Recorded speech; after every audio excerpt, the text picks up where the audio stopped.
तो आइए साथियों, आप सभी का वेलकम है आप सभी के चैनल एल2 भैया पर। देखेंगे जो भी कैंडिडेट 2023 में फ़ौक़ानिया का एग्ज़ाम देने के लिए जा रहे हैं और मौलवी का एग्ज़ाम देने के लिए जा रहे हैं, तो उन दोनों के लिए पूरी ज़ोर शोर से आपके इस चैनल एल2 भैया पर तैयारी करवाई जा रही है। तो जी हाँ साथियों, क्यों ना इस चैनल से जुड़कर आप सभी 2023 एग्ज़ाम के लिए बेहतर से बेहतर नंबर लाने के लिए इस चैनल से जुड़कर तैयारी करें।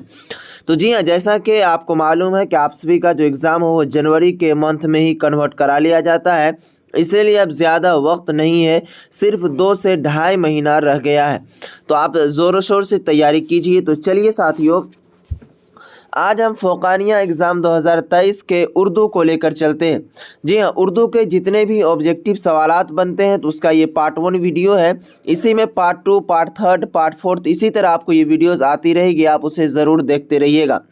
अगर आप नहीं देखिएगा तो आपको पछताना पड़ जाएगा, क्योंकि साथियों आपको पता है अगर एक भी नंबर कम आता है तो आप फर्स्ट डिवीज़न से सेकेंड डिवीज़न आ सकते हैं, सेकेंड डिवीज़न से थर्ड डिवीज़न आ सकते हैं। तो इसीलिए साथियों इस चैनल से जुड़कर फटाफट तैयारी में लग जाए। तो चलिए साथियों, आज हम फ़ौक़ानिया एग्ज़ाम 2023 के उर्दू सब्जेक्ट को लेकर चलते हैं और इसका पार्ट 1 हम वीडियो को इसमें BVI ऑब्जेक्टिव को कन्वर्ट किया है, इसे आपको बताने की कोशिश करते हैं। तो चलिए शुरू करते हैं। तो यहाँ पर देखेंगे प्यारे साथियों, ओनली फॉर आपको रटना नहीं है। अगर आप एक बार वीडियो को देख लेते हैं, 2 बार 3 बार अगर वीडियो को देख लेते हैं तो आपके फ़ायदे के लिए बहुत काफ़ी है, आपके एग्ज़ाम के लिए बहुत काफ़ी है।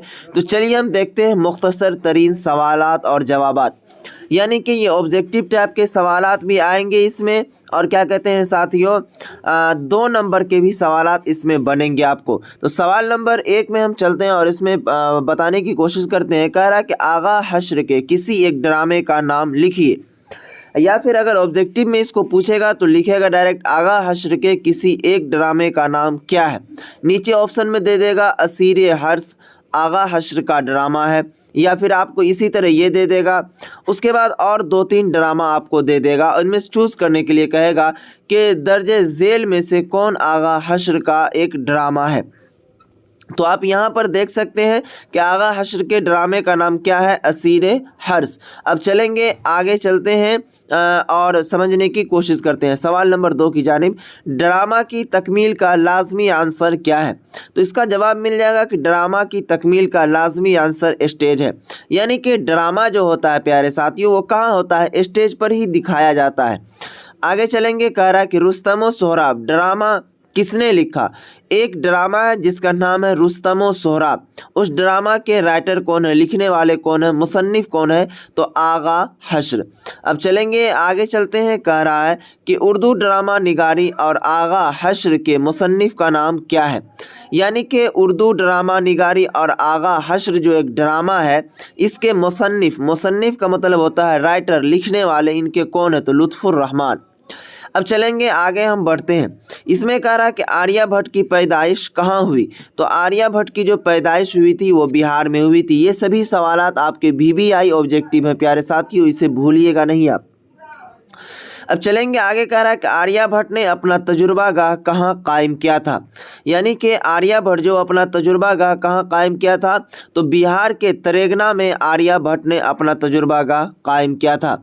आगे चलेंगे, आगे कह रहा है कि आर्यभट्ट ने किस साइंसदां की रहनुमाई की थी। तो आर्यभट्ट जो है पाइथागोरस एक साइंसदां थे जिनका नाम था, उन्हीं की रहनुमाई की थी। आगे चलेंगे, आगे कह रहा है कि आर्यभट्ट का ताल्लुक किस दौर से था।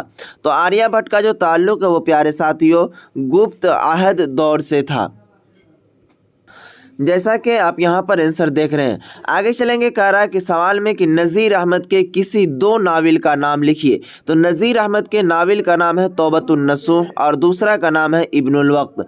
आगे चलेंगे, आगे कह रहा है कि फ़हमीदा और हमीदा नसूह की कौन थी। एक इस तरह भी बनता है कि फ़हमीदा और हमीदा क्या कहते हैं, सॉरी इसके लिए आगे बताएंगे क्या है। तो फ़हमीदा और हमीदा जो है नसूह की बीवी और बेटी थी।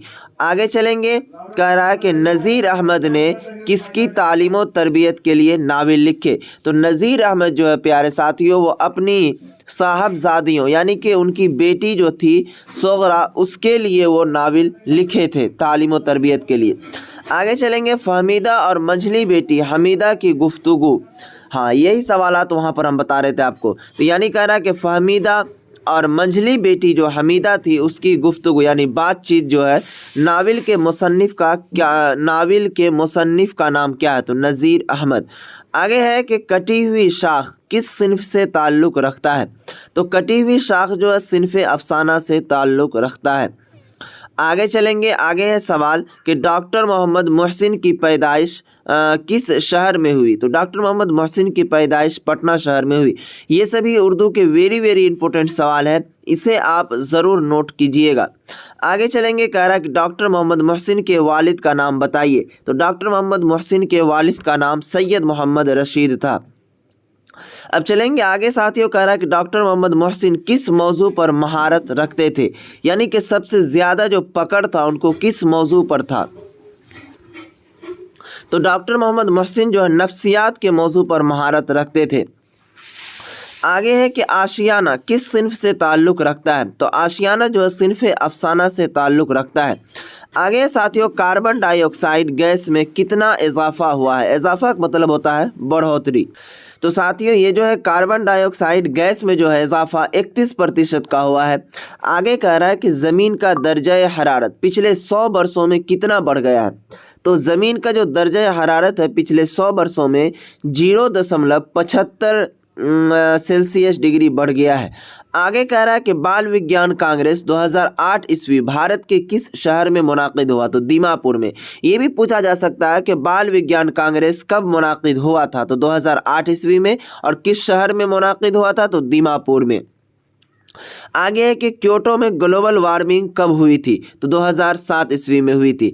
आगे है कि ग्रीन हाउस गैस में कौन कौन सी गैस है? तो ग्रीन हाउस गैस में जो है साथियों इसमें है आंजरा, कार्बन डाइऑक्साइड, उसके बाद है मीथेन, नाइट्रस ऑक्साइड, उसके बाद है ओजोन वगैरह। ये सभी ग्रीन हाउस गैस में मिले हुए हैं। आगे चलेंगे, ज़मीन का दर्जा हरारत यानी कि टेम्परेचर में कार्बन डाइऑक्साइड गैस और मीथेन गैसों का कितना इजाफा हुआ है? तो इसमें जो है साथियों ज़मीन का जो टेम्परेचर है उसमें कार्बन डाइऑक्साइड और मीथेन गैस जो बताया आपको उसमें 31% जो है कार्बन डाइऑक्साइड का और मीथेन गैस का 149% का इजाफा यानी कि बढ़ोतरी हुई है। आगे चलेंगे, कह रहा है कि रिया के मुसन्निफ का नाम क्या है? तो साथियों रिया के जो मुसन्निफ है उसका नाम है सर सैयद अहमद ख़ान।